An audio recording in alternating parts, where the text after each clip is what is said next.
I stood frozen, the sticky rivulets of vintage Cabernet tracing a cold path down the curve of my spine, staining the delicate silk of my gown. 12-year-old Ethan Hicks stood inches away, his face contorted in a mask of pure, unadulterated malicious joy. His parents, Michael and Jasmine, joined his laughter, a sound that echoed the deep-seated belief that their connection to my vast, billion-dollar enterprise rendered them totally impervious to consequence. They believed my wealth made me an impregnable fortress, untouchable, unbreakable. Their assumption was a catastrophic miscalculation. By the first light of dawn, the digital paperwork confirming the termination of their $540 million contract was already finalized. There are some lessons humanity seems genetically predisposed to ignore until the cost of tuition is utter and complete devastation. Before I recount the events of that evening, it is essential that you grasp the bedrock of my methodology. I am not a woman prone to impulsive actions, especially when decisions carry the weight of hundreds of employees' livelihoods. But that night, in the gilded, suffocating opulence of the Grand Pavilion Hotel, the Hicks family presented their entire character profile, their moral balance sheet, in less than 5 shattering minutes. Bear with me until the very end, because this story transcends simple revenge. It is the definitive account of the moment I consciously chose integrity and deeply held principles over a potential $500 million in quarterly revenue, and why I would execute that exact same choice without a flicker of hesitation tomorrow. Allow me to rewind to that pivotal September evening when the trajectory of one of the industry's most lucrative partnerships was violently altered. My name is Catherine Anderson, and I founded Anderson Industries not merely on innovation or market strategy, but on one uncompromising, ironclad principle. Character matters infinitely more than profit margins. For years, the established business world has scoffed at this. They whisper behind the etched glass of their boardrooms that I am hopelessly naive, too ethically rigid for the cutthroat world of finance. They predict my carefully constructed moral compass will inevitably lead to my professional ruin. Yet, here I stand, 42 years deep into this industry, my empire robust and thriving. And those who engaged in the smug predictions? Most have faded into footnotes, victims of their own cynical short-sightedness. The charity gala was dedicated to children's literacy programs, a cause that resonates deep within my DNA. I grew up in the cramped, airless confines of a 2-bedroom apartment in South Boston. My mother was a magnificent force of nature who worked 3 distinct, back-breaking jobs simply to keep meager food on our table. She cleaned corporate offices from midnight until the city woke up, hustled through the lunch rush waiting tables, and yet, miraculously, always found the psychic energy to read to me every night. Books were our fragile, invaluable lifeline, our portal to a universe that existed far beyond the relentless cycle of poverty and grueling struggle. So when I attend these literacy events, and when I sign the 7-figure checks, I do so because I intimately remember what it feels like to be the child desperate for that intellectual escape route. I maintain a personal ritual of arriving at these high-profile events unaccompanied. My fiercely protective head of security believes this is a dangerous act of lunacy, but my practice is based on hard-won experience. I gain more essential intelligence from quiet, detached observation than I ever could from 1,000 hours of structured boardroom meetings. When people believe they are operating outside the jurisdiction of my scrutiny, they drop their corporate masks and reveal their genuine selves. This candid insight is infinitely more valuable than any extensive background check or financial audit. The Grand Pavilion was a suffocating monument to disposable income, exactly what one expects from a $5,000 per plate dinner. Massive crystal chandeliers, each unit costing more than 4 years of an elite college education, illuminated the room. Champagne flowed with the velocity of a small river, and the sheer density of bespoke designer gowns could easily fund the annual budget of a developing nation. I chose a sleek, simple silver sheath, devoid of ostentatious jewelry, my hair severely pulled back. I learned decades ago that authentic power is silent. It possesses no need to aggressively advertise its presence. I had been absorbing the ambient atmosphere for approximately an hour when my attention snagged on them. The Hicks nucleus, Michael, Jasmine, and their 12-year-old specimen of entitlement, Ethan. Naturally, I was fully aware of Michael's corporation. TechFlow Solutions had served as my primary technology supplier for 6 months, operating under a critical 3-year agreement valued at $540 million. On paper, their metrics were flawless. Products were reliable, delivery schedules were met with clockwork precision, and the financial performance was stellar. I was actively formulating plans to expand the relationship, potentially tripling the entire contract valuation. In fact, that was the precise secondary purpose of my attendance that evening. I needed to observe Michael and his family in a relaxed, unguarded environment to validate the lingering concerns I had regarding his foundational character. Within 30 agonizing minutes, I had my answer. It was just not the answer I had prayed for. I watched Ethan violently shove his way past a frail, elderly guest without so much as a glance back, aggressively snatch canapés directly from a passing waiter's tray before they were offered, and emit loud, petulant complaints about the utter lameness of the event. He was 12, dressed in a custom suit that likely cost more than my mother's monthly rent once did. His hair aggressively slicked back like a miniature, cynical Wall Street arbitrageur. His clothing was secondary. It was his gaze that chilled me. Vacant, utterly entitled, and fundamentally cruel. Michael and Jasmine circulated nearby, mastering the room with their practiced, synthetic charm. I observed Jasmine's excessively loud, forced laughter at jokes that were patently unfunny. Her habit of touching people's forearms for a fraction of a second too long. Her relentless, subtlety-free name-dropping that carried the finesse of a foghorn alarm. Michael was all backslapping and glad-handing, his booming voice cutting across the ballroom floor as he boasted about TechFlow's unprecedented growth and their revolutionary partnership with Anderson Industries. Every time Ethan committed an act of blatant rudeness, his parents either deliberately ignored it or chuckled with a sickening indulgence. When Ethan hurled a snide, personal insult about another guest's appearance, Michael proudly ruffled his son's slicked hair. Later, when the boy deliberately bumped into a waiter, causing a large service tray to wobble precariously, Jasmine simply offered a dismissive, saccharine smile and muttered something utterly useless about boys just being boys. I raised 3 thriving children of my own, and through my decades of charitable work, I have encountered thousands of young people from every walk of life. I possess a finely tuned awareness of the crucial distinction between a child momentarily acting out and a child who has been systematically indoctrinated with the belief that cruelty is an acceptable form of entertainment. Ethan Hicks, demonstrably, belonged to the latter category. Around 9 o'clock, seeking a momentary respite, I navigated my way toward the dessert station. I was mentally exhausted. These social charades drain my reserves far more rapidly than any hostile board meeting. I was reaching for a small, elegant pastry, my exit strategy already fully conceptualized, when I sensed a sudden, close presence directly behind me. Then came the physical impact. A wave of ice-cold liquid violently erupted down my back, instantly saturating the silver fabric, spreading swiftly and running down my spine in sharp, icy rivulets. Red wine, a full, heavy glass of it, had been poured with absolute, deliberate malice onto my dress. The massive ballroom instantly achieved a paralyzing silence. Do you know that rare, specific sensory phenomenon when 200 people simultaneously cease breathing? The very atmospheric pressure of the room shifts. The flow of time seems to stall and thicken. I remained perfectly motionless. The crimson liquid dripped from my elbows, forming dark, spreading pools onto the pristine white marble floor beneath my feet. I have faced far more significant tribulations in my life. Vicious corporate takeover attempts, morally compromised competitors, and personal tragedies that rendered a ruined dress utterly insignificant. But something about this single, crystallized moment validated every negative observation I had made all evening. Behind me, a clear, young voice sliced through the heavy silence, drenched in cutting mockery. Oops, guess you're wearing red now. It's actually an improvement, don't you think?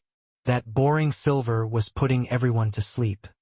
It was Ethan Hicks, all 12 years of him, laughing openly, treating me as the punchline to a joke only he truly appreciated. I pivoted slowly, deliberately, the wine still tacky and dripping from the silk, and I met his eyes. I truly observed him. He stood there, the empty glass dangling loosely from his hand, wearing a wide, triumphant grin, as if he had just executed a masterpiece of social sabotage. His eyes gleamed with undisguised, malicious delight. This was not an accident. This was not even a clumsy prank.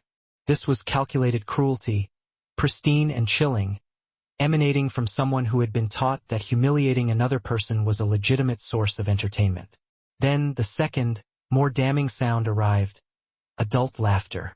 Michael Hicks hurried over, but his approach carried no hint of apology or concern. He placed a possessive hand on his son's shoulder, a gesture filled with unmistakable paternal pride, and he began to laugh too. Truly laugh. His wife, Jasmine, glided in behind him, her hand pressed against her mouth, but her eyes were visibly crinkled with unrestrained amusement. "Oh my God, Ethan." Jasmine managed to giggle, slightly breathless. "You're terrible." Michael shook his head with an exaggerated performance of disbelief, but his triumphant grin never left his face. "Catherine, I'm genuinely sorry, but you have to concede that is inherently amusing. Kids, you know, zero filter whatsoever." I stood there, wine-soaked and profoundly silent, witnessing this family unit collectively derive pleasure at my expense in front of 200 captivated witnesses. Michael made zero attempt to enforce discipline upon his child. Jasmine offered no single word of genuine apology. They simply continued their performance of uncontrollable merriment, as if this was the pinnacle of observational comedy. "Come on, Catherine." Michael pressed further, his tone shifting into something aggressively condescending. "It's just a dress, isn't it? You can purchase another one tomorrow. Hell, you could probably buy the entire boutique if you felt like it." He issued another booming, performative laugh, actively soliciting others to join his revelry. A few nervous titters rippled through the surrounding cluster of guests. The kind of nervous, compliant laughter that springs up when attendees are unsure of how to react, following the lead of the man they perceive to hold immediate power. Jasmine stepped closer, her smile unwavering, almost pitying. "Seriously, please don't be upset. Ethan is just being a typical boy. It's actually quite charming when you properly consider it. It shows he feels secure and comfortable around successful people." She delivered this horrific rationalization as if it were a profound compliment, as if their son's public act of intentional cruelty was somehow irrefutable evidence of his burgeoning confidence. I finally spoke.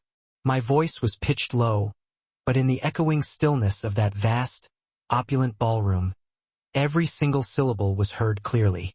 "Is that truly what you call it? Charming?" Michael's confident, condescending smile faltered for a noticeable beat. "Well, I mean, it's not a major catastrophe, is it? No harm done, Catherine. We're all friends here. Are we?" I asked. The final vestiges of laughter completely evaporated. Michael and Jasmine exchanged swift, uncertain glances, suddenly realizing the gravity might be slipping beyond their control. Ethan, however, still radiated smug satisfaction, convinced he had pulled off a brilliant, consequence-free stunt. I focused on the boy, this entitled child who had been diligently taught that the personal dignity of others was merely a toy for his casual amusement. Then I looked at his parents, who had not only permitted this outrageous behavior but were actively celebrating it as a mark of success. And in that exact moment my decision was cast in stone. I didn't raise my voice further. I didn't descend into theatrics or create a scene. I simply uttered two quiet words, "Excuse me."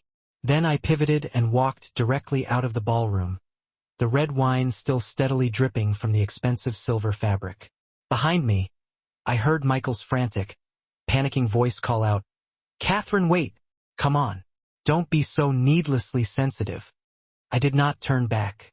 I strode past the immediate, shocked whispers, past the grand staircase, past the visibly stunned faces of guests who couldn't process the sudden shift in social temperature. My personal driver met me instantly at the hotel entrance, took one professional look at my ruined dress, and wisely maintained absolute silence as he opened the car door. During the 40-minute drive back to my home, my mind did not dwell on the ruined dress, the sharp sting of humiliation, or the mocking laughter. I thought relentlessly of my mother. I recalled the nights she returned, utterly spent, after cleaning vast office buildings, her hands cracked and raw from industrial chemicals, her back screaming from scrubbing floors. I remembered the other children who relentlessly mocked my threadbare, donated clothing, my humiliating free lunch status, and the type of work my mother performed. I recalled the teachers who treated me as invisible because of my poverty, and the parents who firmly forbade their children from socializing with that kind of kid. My mother imparted the single most valuable business lesson during those lean years. She would sit me down at our tiny, chipped kitchen table, hold my small hands tightly in her work-calloused ones, and say, "Catherine, baby, listen closely. Character is not what you perform for people when they are watching you intently. It is what you inherently do when you believe nobody important is looking. And remember this, above all else. Every single person is important. Every single person." Michael and Jasmine Hicks had unequivocally shown me their true selves that night. They had demonstrated their arrogant conviction that my money somehow made me impervious to human hurt, that my CEO status made me a legitimate target for their son's public humiliation. They had shown me they were raising a boy who understood that cruelty was permissible and encouraged, so long as the perpetrators were amused. And they had committed one critical, fatal error. They had erroneously assumed I needed their company, TechFlow Solutions, significantly more than they needed Anderson Industries. By the moment I crossed the threshold of my home, the strategic decision was complete.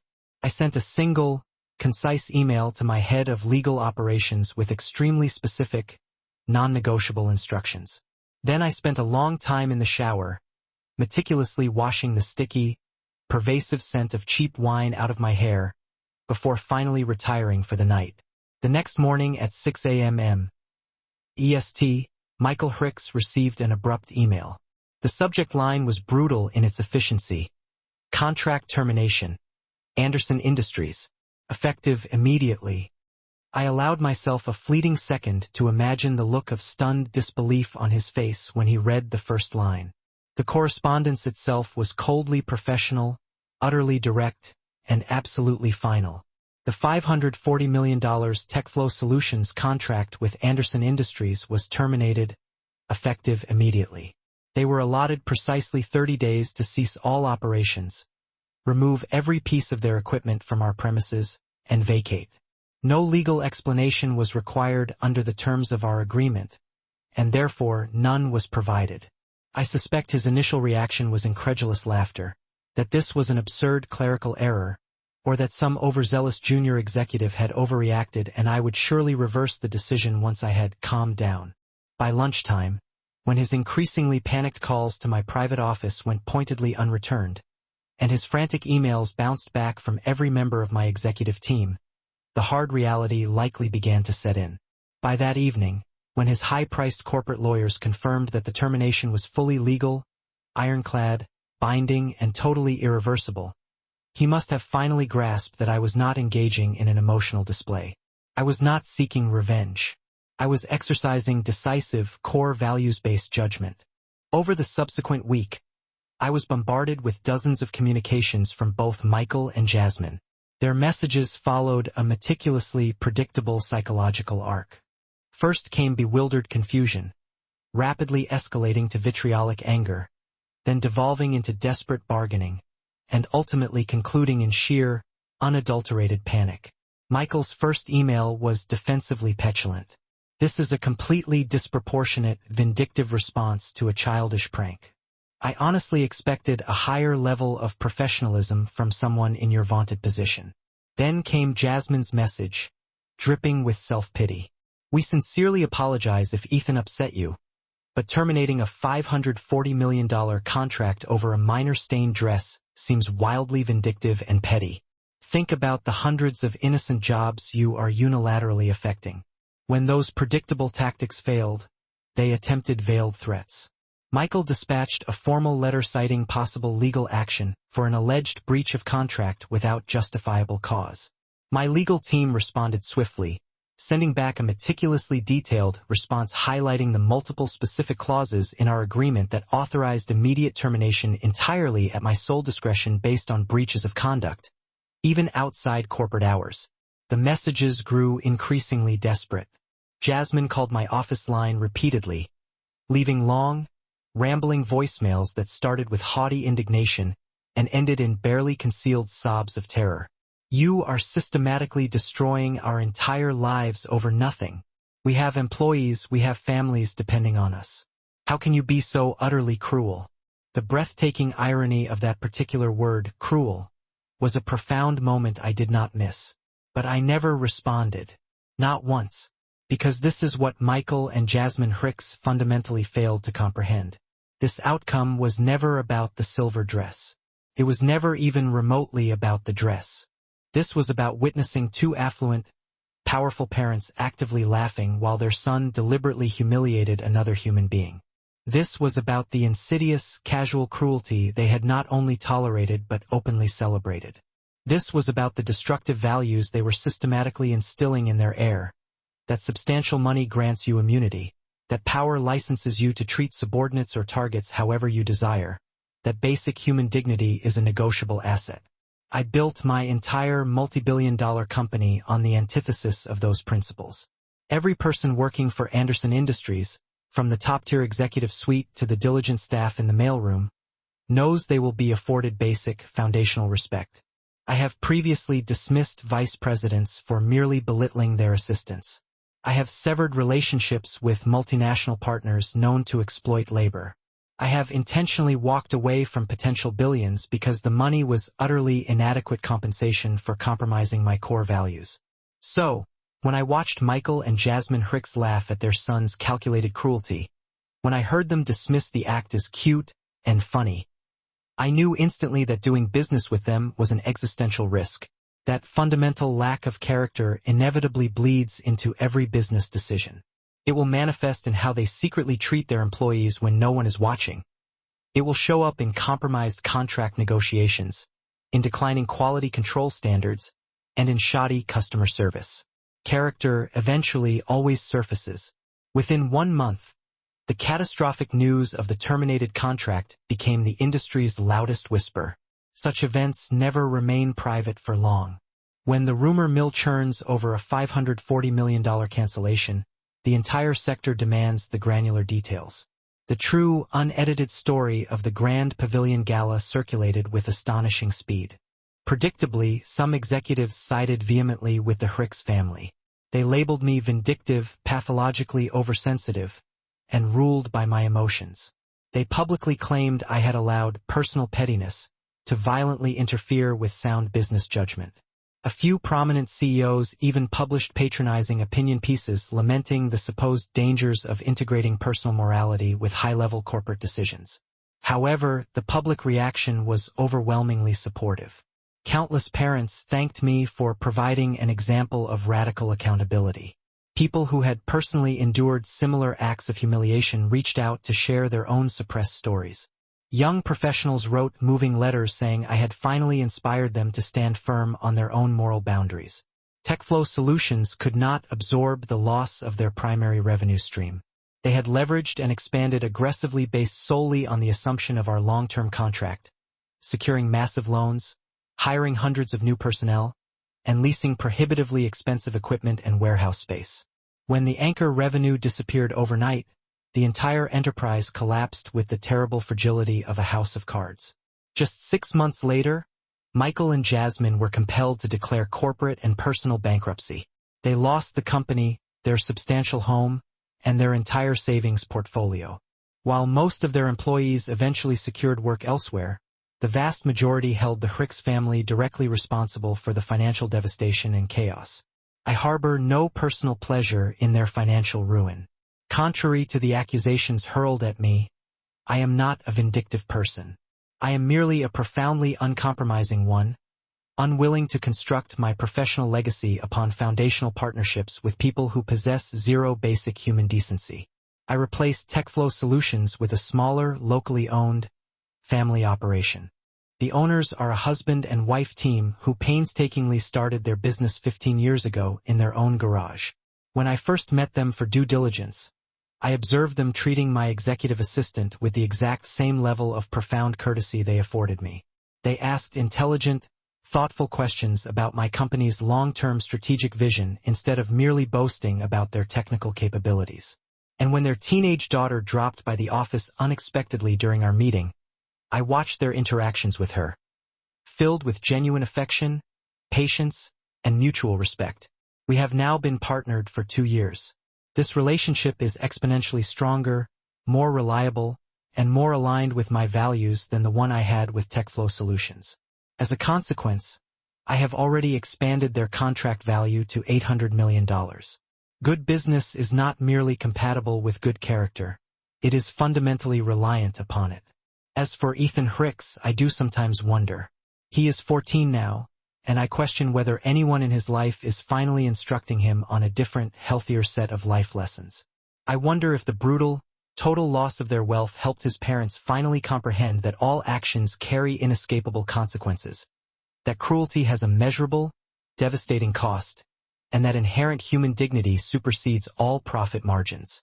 My own children are fully grown now, immensely successful in their own chosen fields, and they know every painful detail of this story. They know definitively that their mother consciously walked away from over $500 million because she flatly refused to engage in commerce with people who regarded public humiliation as a form of social amusement. They know that for Catherine Anderson, integrity always outweighs income, and character always supersedes contracts. People frequently query whether I harbor any regret over the decision. They emphasize the staggering amount of money involved, the number of downstream jobs affected, and how dramatically one September evening upended multiple lives. They ask, directly, if a stained dress was truly worth all that irreversible fallout. And my answer remains eternally the same. It was never about the dress. It was about a 12-year-old boy who was given a lethal education that cruelty was acceptable.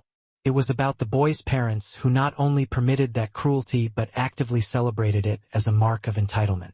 It was about an entire family unit that mistakenly believed vast wealth and professional success granted them automatic permission to treat every other human being as mere props for their entertainment. I was raised poor, remember? I grew up being precisely the kind of person others felt fundamentally entitled to mock and belittle. I built this entire company to ensure I would never have to experience that paralyzing powerlessness again, and, more critically, so I could use my influence to actively construct a commercial world where character consistently matters more than any bank balance. Oh, and the wine did eventually come out of my dress, by the way. A skilled dry cleaner performed their job flawlessly. But some stains, as we all learn, are utterly permanent.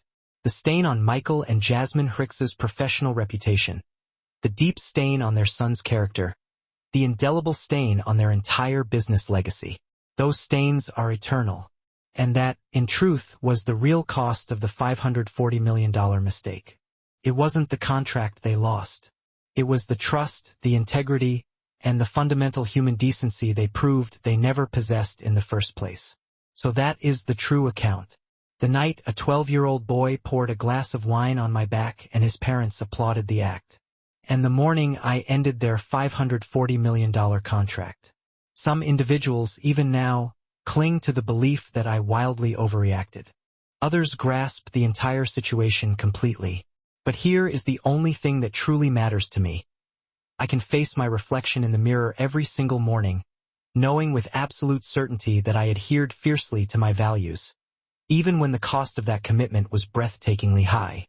If this narrative has resonated even slightly with your experience, if it has prompted you to consider your own non-negotiable values and the potential cost of compromise, I ask for a small favor. Please like this video and subscribe to the channel. Share your own introspective thoughts in the comments section below. Have you ever been faced with the excruciating choice between guaranteed profit and essential principles? What precise action would you have taken in my uncompromising position? I am genuinely eager to read your perspectives. Remember the foundational truth. Character is not the polished facade you display when the entire world is watching. It is what you inherently do when you are operating under the sincere belief that nobody important is looking. And here is the profound secret they deliberately avoid teaching you in any business school curriculum. Everyone is important. Every single person deserves inherent dignity and respect, irrespective of the size of their bank account or the formality of their job title.